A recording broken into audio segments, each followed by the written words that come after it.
We're going to take a little break here from Leveling into Grand, and we're going to listen to this excerpt from the Tim Dillon, Katie Herzog interview. It's in episode 204, and apparently, let's see here, it's about furry, gaming, depression, anxiety, and autism. All the fun stuff. Let's just jump in. What is the furry community, and how are they helping Black Lives Matter? Oh! Furries can be a couple different things. The most interesting furries are the furries who dress up like stuffed animals and have sex with each other. Do they really do that? I mean, I've seen like girls with like the cat ears and the tail butt plugs, but like, do they actually wear full costumes when they do it? Yeah, I mean, I guess I've seen there's that like bunny. There's that guy that wears like the rabbit suit or something. That's not what maybe suits. I would try it. Yeah, in the suits. In the suits, right? In their fursuits. Wow. So that's what I've always thought of as furries as. But there's also, it has gone from sort of a kink to an identity. And not all furries have sex in their suits. Not all furries are kinksters, and not all kinksters are furries. For me, it would be a kink. What started out as a kink, I could see that as a kink. Much more of an identity that people take seriously. Hold on. Would I wear the butt plug? No, I'm not going to wear the butt plug tail. Jesus. The great thing about furries is that they tend to have like anime avatars in their bios, or like cartoon drawings of themselves in their fursuits. So it's a really good signal of who not to take seriously. That seems like an unnecessary shots fired. You know, why you got to slap the furries like that? It's about a lot of the people that you see like identifying as non-binary. Okay. A lot of them, it's either not only anime avatars, but they're kind of like nerds. They're they seem to be over invested in like these mythological worlds. What do you think it is? What is the overlap there between nerds and people that have some type of sexual identity crisis? And I mean nerds, not like nerds like people that are coders, but I mean people that, you know, whatever, play Magic together. Like we're getting more Magic together. Here we go. These mythological worlds. Also, a lot of them, this is us, boys, so listen up. Seems to be an overlap with people that have sexual identity issues. If you could if you could guess what that overlap would be, or postulate what it might be, what do you think it is? You guys getting sweaty palms? Get a little nervous? Get a little nervous here? Get a little close to the source. Okay, this is pure speculation. Okay. So I don't know if anybody has studied this. I have no like good data on this, just pure speculation. Okay. So I think there might be two things. And the first one I say with a little bit of hesitation because I feel like it could get me in trouble, but I'm going to do it anyway. I think the first connection is autism. Yeah. So there's a really high, and this is not so much about furries. Anybody who has played World of Warcraft knows this, just sort of instinctively, you know? And I don't want to like throw shade on anybody, but I mean, it's pretty obvious, you know? And I guess the only thing I can add to that is like, yeah, it's a spectrum.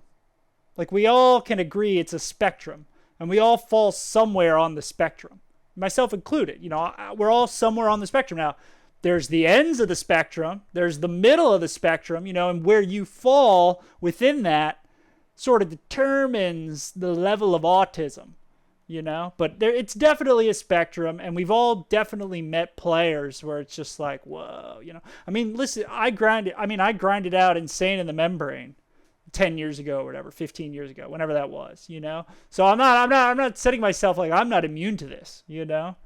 But or fantasy world, but it's getting good. We're getting good. Yeah. We're getting close to the meat. The meat is 10 closest to the bone. Keep going. Close to the bone. We're getting close to the bone. There has been research on started to natal hurt females. So what we typically think of as like teen girls who transition. Not a lot of those in World of Warcraft. And to either male or non-binary or whatever. So this population has spiked in recent years, and there's some overlap. Rogan has talked about this. Rogan always geeks about between natal females who the concept is called rapid onset gender dysphoria. So it's basically a population who doesn't have a pediatric history of gender dysphoria, but sort of spends a lot of time online and decides at some point that he the or groups she of or girls, they are and then they all follow. Like surprisingly high percentage. We've all heard this from off the top of my head, and I don't know if anybody does actually.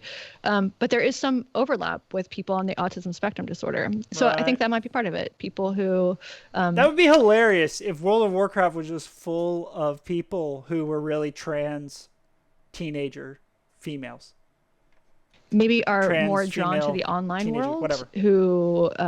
whose social skills or making human connections Right. face to face isn't sort of Okay. their primary way of This is us, boys. interacting with the world.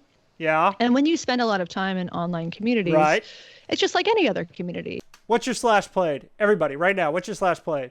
Be honest. What's that add-on that adds it all up? It's like Quartz or something. It'll show you your slash played on all your characters and combine them into one total. Scary.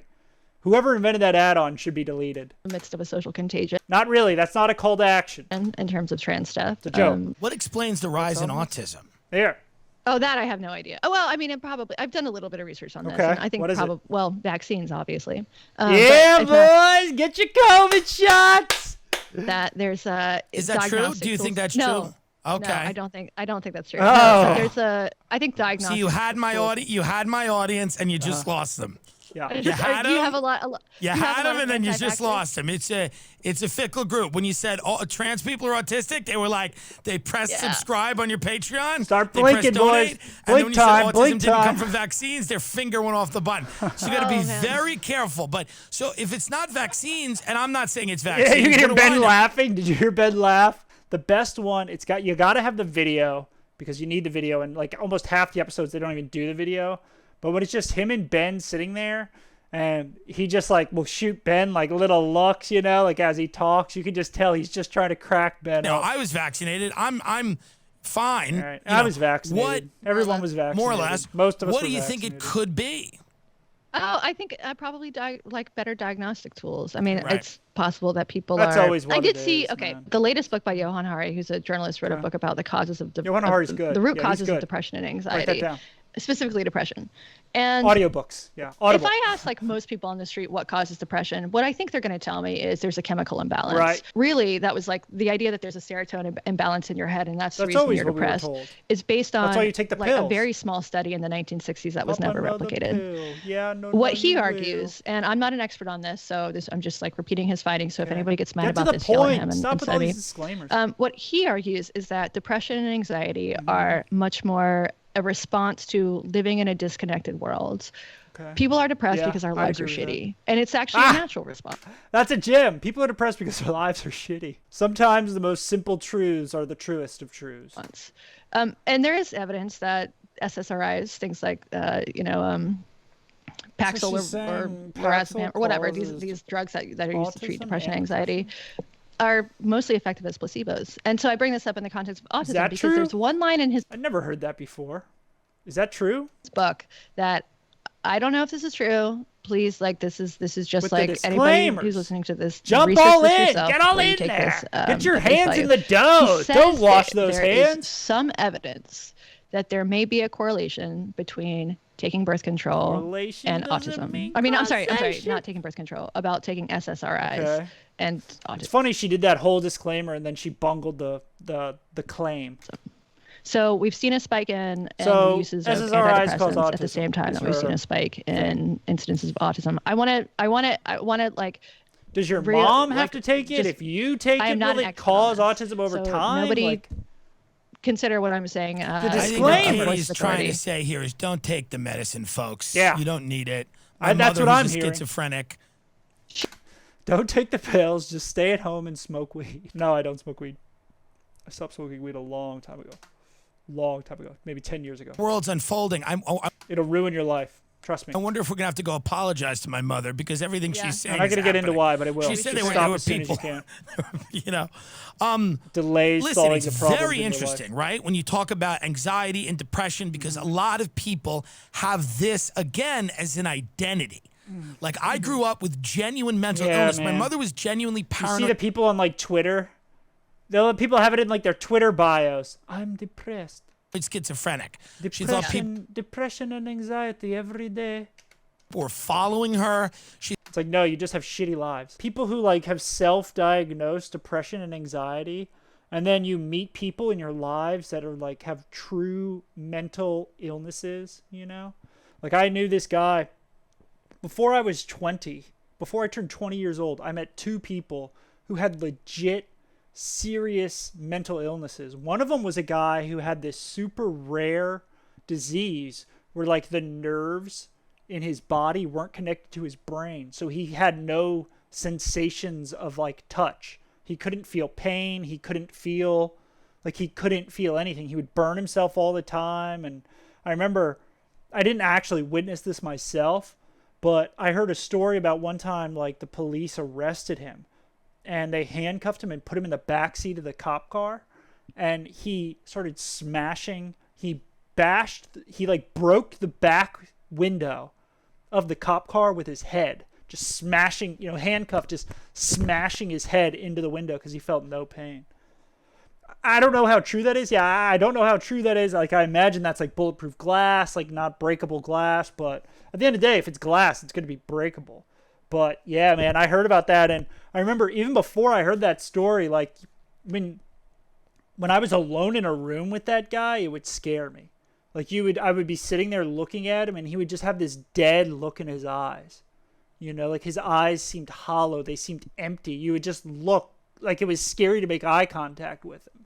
That was the first guy where I was like, whoa, okay, like there's something seriously, I'm not even going to say mental illness or anything, but like something seriously different about this guy, like seriously different. And I mean, I could get into other stories and stuff, but that was the big one. And then I also had like a really good friend of mine, again, before we turned 20, he had like a mental break. I guess they said he was bipolar or something after the fact, but he had a mental break, and he told us all he was in the land of the living dead, and he got in the back of some girl's car, and she like called the cops. They showed up, and he was like yelling at the cops like, I'm in the land of the living dead. They might have tased him, I don't know, they subdued him somehow, and then he ended up spending like a month in a mental hospital, literally like a mental hospital. And after that, like he was just never the same after that. He was really never the same after that. And we went from hanging out like every day, like all day long, we would all hang out. And then he had that mental break. And then after that, I only saw him like a handful of times, like maybe a dozen times after that. And since then, and I still message him every now and then and ask him how he's doing, but he doesn't respond very often. Like he still posts on social media. His life basically seems fine, but I don't know. I'm always skeptical of people who diagnose themselves too. Anybody who openly tells you they have like some sort of mental illness, like, oh, I'm autistic. Oh, I have anxiety. Oh, I have depression. If somebody opens with that, it's like, it's sketchy, man. Like it's sketchy. With anxiety it becomes their identity. They like identify as that. It's like their defining characteristic about their personality, and they build like their life and their personality around this thing that maybe is true, and maybe a doctor did tell them, maybe they did take pills when they were younger, but it's like, it's also like, I want to ask people like, how long have you been this way, and what progress have you made towards ending this, or is this just going to be a permanent state in your life? Instagram. Like for the rest of your life, you're going to be depressed and anxious. So it seems like the rise in autism you have all of your life. But even then, like when it falls on the spectrum, I feel like one of the things we've done recently is we just broadened the spectrum. I guess we turned autism into a spectrum. So now we're all on the spectrum. We all have some kind of autism. And now you'll meet somebody and they'll be like, oh yeah, oh, sorry, I can't shake your hand. I have autism. No, I don't dap. I have autism. Do you? Yeah, maybe you do. Yeah, maybe you saying stuff like that. Maybe you do. Things don't exist. But I just wonder how much of it is mental. It feels very tied to the need to have an identity and a way to put yourself in a box and say, hey, I suffer from this. I suffer. A lot of men in comedy, straight white men in comedy, have to go out now and say they're anxious. Comedians talk about or they're depressed. I struggle with depression. I'm anxious, even though I'm white. I'm anxious. I go through things too. Get back to leveling. So it's interesting to talk about that. And of course, now these pharmaceutical companies are making billions of dollars marketing solutions to these 100%. Problems. Right. I do think anxiety and depression are real. How many people do you guys know who are taking some sort of like pill for their head? Somebody taking a benzo or like a pill for depression. We all know somebody. Here in Thailand, I don't know anybody. I don't know anybody in Thailand who takes a pill for that. I really don't. And you can't buy it. Like it's super hard. They're super hard to buy. People are like, oh, you could just go into any pharmacy and get any pill you want. False. Maybe 10 years ago you could do that, but they've really locked down, especially like benzos. You could probably go into a pharmacy and like maybe you could get like some sort of like antidepressant, but even that, I don't think so. I really don't think so. Do you need a prescription? You wouldn't need a prescription, but you'd have to go to a hospital. Like, they don't really, there's not little like pieces of paper that they give people here. It's just like you go to a hospital and the doctor will diagnose you. And then when you go to pay, like you pay the bill, and then you go, and right next to the place where you pay the bill, there's like a pharmacy, and like they'll call your name to pay the bill. You go pay the bill, and then you just turn and walk like 5 steps to the pharmacy, and then you get your medicine there. You know, so I guess, I mean, there might be some sort of like prescription process, but it's not like you don't get a piece of paper and then go to any pharmacy you want. Like you have to buy it from a hospital. I think that the cause might not be what we have always we have always assumed the cause to be these chemical imbalances, and and that's where I've sort of hung up. You got to take this with a huge grain of salt. And culture is sort of very don't just stop also taking your meds, poor kids. Diet, right? I mean, we eat Yeah. white Well, sugar. or, Diet, exercise. My least favorite thing to do in the Going world outside, is exercise. I know that if I exercise, I would be less anxious and less depressed. Sure, but that's you would hard. It is hard. My theory is if people ate a little bit better food, you know, if you cut out fast food for sure and just eat like a little bit healthier, including like Chipotle. Like Chipotle isn't healthy food, guys, you know. Cut out like that fast food, that processed crap that's loaded with like sugar and salt and stuff. Cut that out of your life. You don't even have to go on a run. Just go on a walk every day. 10,000 steps. I do 10,000 steps a day. Right here. I keep track of it on my phone. That's my girl. 10,000 steps a day, you know? And you do that, you know, go out.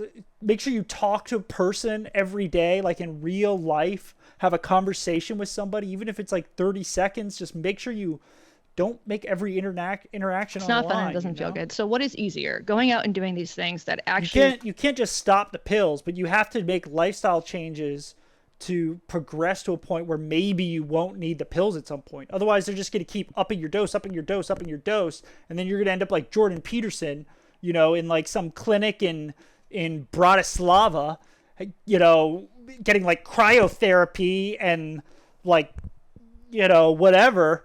I don't know what he did, about the world, or taking a pill. Stuff, I can totally see the appeal of taking the pill.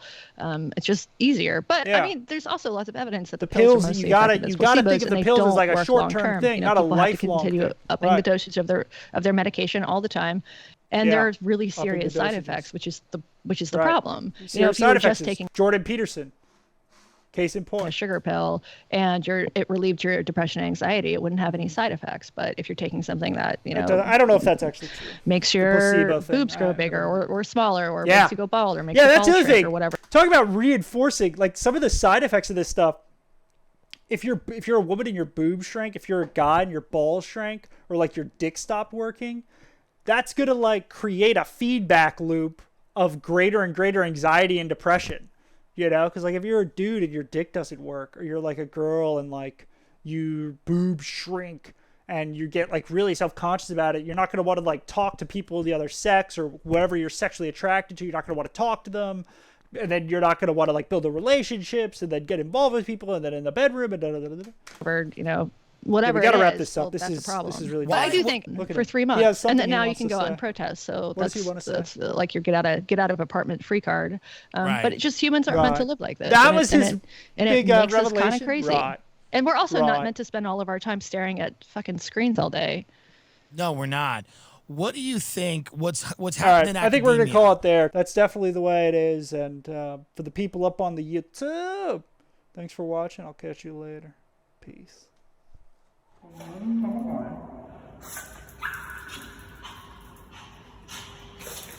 on.